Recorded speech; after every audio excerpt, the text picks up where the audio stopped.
लड़का लड़की को भागने से सरकार कैसे रोकेगी? हर मामले में पॉक्सो नहीं लगाया जा सकता। ये टिप्पणी देश की सबसे बड़ी अदालत सुप्रीम कोर्ट ने की है और अदालत की इस एक बात ने पूरे देश में नई कानूनी बहस भी छेड़ दी है, क्योंकि जिस कानून को बच्चों को यौन अपराधों से बचाने के लिए बनाया गया था, अब उसी कानून के कथित दुरुपयोग की बात भी सुप्रीम कोर्ट ने चिंता के तौर पे जताई है।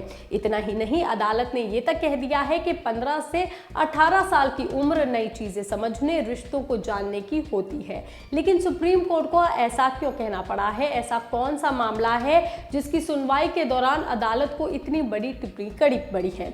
और क्या अब पॉक्सो एक्ट में कोई बदलाव होने वाले हैं? ये पूरा मामला क्या है, हम आपको सब कुछ बताएंगे इस वीडियो में। दरअसल ये टिप्पणी सुप्रीम कोर्ट की जस्टिस बीवी नगरत्ना और जस्टिस आर महादेवन की बेंच ने की है। सोमवार को अदालत right to privacy of adolescence से जुड़े एक ऐसे मामले की सुनवाई कर रही थी जो उसने स्वतः संज्ञान से लिया था, जो साल 2023 में कलकत्ता हाई कोर्ट के एक विवादित फैसले के बाद शुरू हुआ था। अब इसके दौरान अदालत के सामने पॉक्सो एक्ट के इस्तेमाल से जुड़े ऐसे मामले रखे गए जिसमें नाबालिग लड़का और लड़की अपनी मर्जी से एक दूसरे के साथ गए थे, लेकिन लड़की के परिवार ने लड़के के खिलाफ किडनैपिंग, रेप और पॉक्सो जैसी कई गंभीर अपराधों के तहत एफआईआर दर्ज करवाई। इसलिए सुप्रीम कोर्ट ने एक बेहद अहम सवाल उठाया और कहा कि सरकार किसी लड़के को और लड़की को साथ भागने से कैसे रोक सकती है?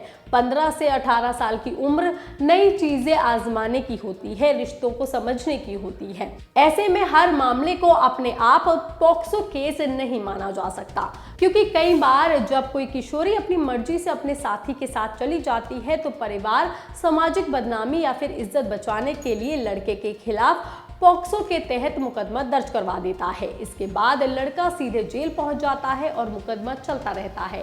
सालों तक उस पर कई गंभीर अपराधी होने का ठप्पा भी लगा रहता है। लेकिन जब मामला अदालत तक पहुंचता है तो कई मामलों में लड़की खुद कह देती है कि वो अपनी मर्जी से ही लड़के के साथ गई थी और आखिर में अदालत को आरोपी को बरी करना पड़ता है। लेकिन तब तक उस लड़के की जिंदगी का एक बड़ा हिस्सा और मुकदमे में बीत चुका समय बहुत लंबा हो चुका होता है।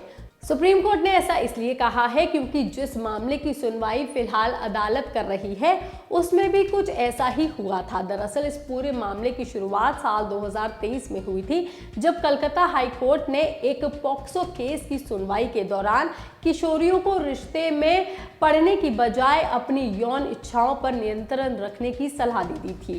कोर्ट की इस टिप्पणी पर काफी विवाद भी हुआ था, जिसके बाद 2024 में सुप्रीम कोर्ट ने उस टिप्पणी को रद्द कर दिया था और right to privacy of adolescence तथा पॉक्सो एक्ट के तहत इस्तेमाल से जुड़े इस मुद्दे पर खुद सुनवाई शुरू कर दी थी। इस सुनवाई के दौरान सीनियर एडवोकेट माधवी दीवान ने अदालत के सामने एक ऐसा मामला रखा जिसने पूरी बहस को नई दिशा ही दे दी। उन्होंने बताया कि मूल मामला एक नाबालिग लड़की और एक 25 साल के युवक का है जो घर छोड़ करके चले जाने से जुड़ा था। बाद में जब लड़की बालिग हुई तो उसने उसी युवक से शादी कर ली। आज दोनों का एक बच्चा भी है और दोनों सुखी वैवाहिक जीवन भी जी रहे हैं। इसलिए सीनियर एडवोकेट ने अदालत से कहा कि ऐसे मामलों में जहां रिश्ता सहमति का हो, वहां पॉक्सो एक्ट के कथित दुरुपयोग को रोकने के लिए नई व्यवस्था बनाने की जरूरत है, क्योंकि ऐसे मामलों में कई किशोर बिना किसी यौन शोषण के सिर्फ आरोपों की वजह से ही जेल पहुंच जाते हैं। वहीं सुनवाई के दौरान सेंट्रल गवर्नमेंट ने भी अदालत को बताया था कि इस विषय पर कुछ रिकमेंडेशन तैयार किए गए हैं, जिन्हें मंजूरी मिलने के बाद स्टेट्स और यूनियन टेरिटरीज में लागू किया जा सकता है। वहीं इस पर एडवोकेट ने देश भर के पॉक्सो केसेस की निगरानी के लिए एक नेशनल डैशबोर्ड बनाने पर सुझाव भी दिया था। हालांकि सुप्रीम कोर्ट ने कहा है कि हर हाई कोर्ट में और चाइल्ड राइट्स कमिटीज पहले से ही मौजूद है और स्टेट गवर्नमेंट्स भी ऐसे मामलों की प्रभावी निगरानी खुद कर सकती हैं। मतलब साफ है कि फिलहाल सुप्रीम कोर्ट ने पॉक्सो एक्ट को खत्म करने या फिर कमजोर करने की कोई बात नहीं कही है। अदालत ने सिर्फ इतना कहा है कि हर मामले को एक ही नज़र से नहीं देखा जा सकता। हर केस के अपने तथ्य होते हैं और उन्हीं तथ्यों के आधार पर न्याय होना चाहिए। बता दें कि पॉक्सो एक्ट साल 2012 में लागू किया गया था। इसका मकसद बच्चों को यौन शोषण, छेड़छाड़ और गंभीर यौन अपराधों से सुरक्षा देना था। कानून साफ कहता था कि 18 साल से कम उम्र के बच्चों की सहमति कानूनी रूप से मान्य नहीं होती, यानी कि अगर कोई नाबालिग अपनी मर्जी से भी किसी रिश्ते में हो तो वो भी मामला पॉक्सो के दायरे में ही आ सकता है। लेकिन समय के साथ ऐसे कई मामले सामने आने लगे जहां रिश्ता जबरदस्ती का नहीं बल्कि सहमति का था, लेकिन मामला गंभीर आपराधिक केस में बदल दिया गया, जिस पर फिलहाल सुप्रीम कोर्ट की नजरें बनी हुई हैं।